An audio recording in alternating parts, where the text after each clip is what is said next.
Now, one of those who believe the frontline health workers are not celebrated enough is Professor Epiphany Azinge. He says that if we must flatten the curve, now is the time to celebrate the doctors, the nurses, other healthcare workers treating COVID-19 patients.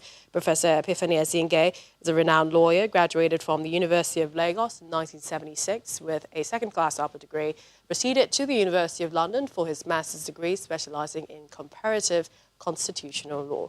Professor Azinge joins us now on the program.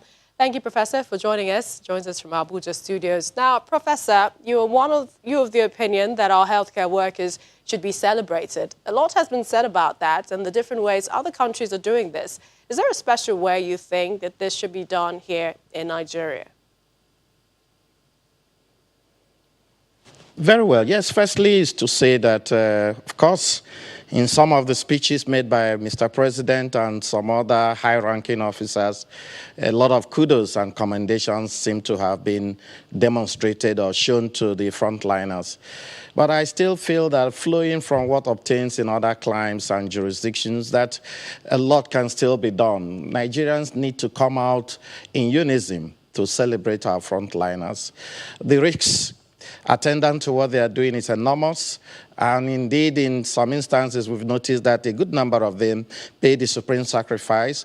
So it's not just to be laced with speeches. We have to demonstrate it, because psychologically that has a capacity to motivate and propel them. And they can go in believing that they have the whole nation behind them. And to that extent, they will give in their best shot to make sure that they move in and achieve the result that they are there to achieve. Yes, the question is there any special way? I believe that what other climes have done is just to find a given time, a specified time during the day, on a particular day, to just come together all over the world and all over the country and clap in their honor, in their support, or to pay tribute to them. But beyond that, I believe also that we can use our national flag as a symbol of appreciation and to demonstrate heroism one way or the other, because in all honesty, they are the heroes and the heroines of our time.